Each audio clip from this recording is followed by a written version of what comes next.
खुलुमबाय लोगोफोर दिनैनि गोदान मोनसे भिडिअ बावहरनाय थाबाय नोंथांमोननिसिम दिनै जोङो गुवाहाटी जिएमसि हस्पिटालाव फैदों फुंबिलियावनो जोङो दुगैनानै लाबाय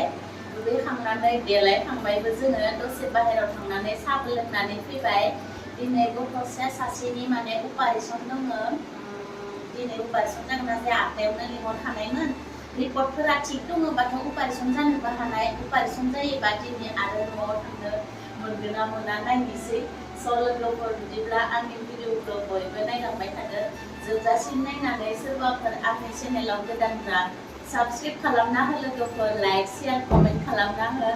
बिदिब्ला आंनि भिडिअखौ स्टार्ट खालामनोसै सल'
हस्पिटालाव थांनो ओंखारबोबाय जोङो टप्ला टप्लि लानानै बयबो साथामबो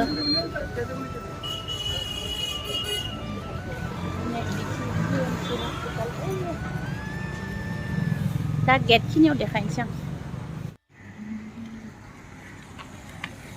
गुवाहाटीयावबो जा दावखा गाबखायो माथो राङापारा बायदि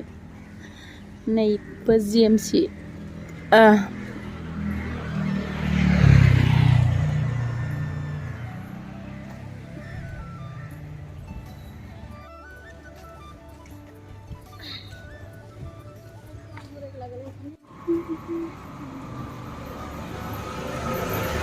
दाथ' फुङाव सासेबो मानसियानो गैया दा दसे उनावबाथाय 9टा बाजिबाना पुरा भर्ति जासिगोन बेयाव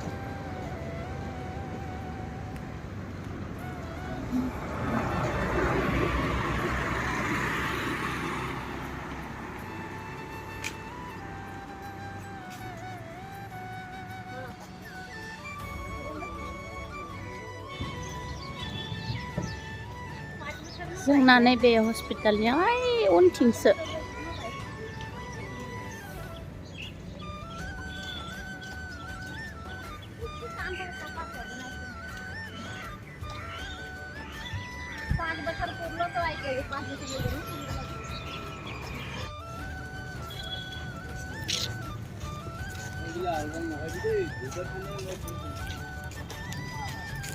मोनफैबाय जोङो फुंबिलि 8टा जानाय लोगो लोगो 8टायाव लिंहरबाय नालाय 8टायावनो मोनफैथारलायबाय जोङो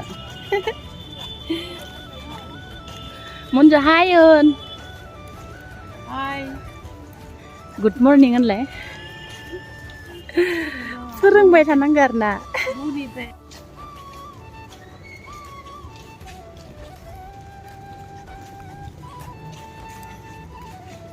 थांनो ओंखारबोबाय जोङो नै लोगोफोर पल्टन बाजार स्टेशनाव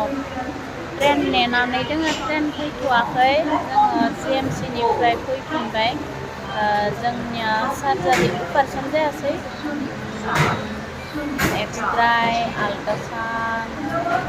गासिखौबो खालामजोबना फैबाय रिपर्ट मोनाखै अक्ट'बरनि 11 तारिखआवसो रिपर्ट मोनगोन बिनिखायनो जोङो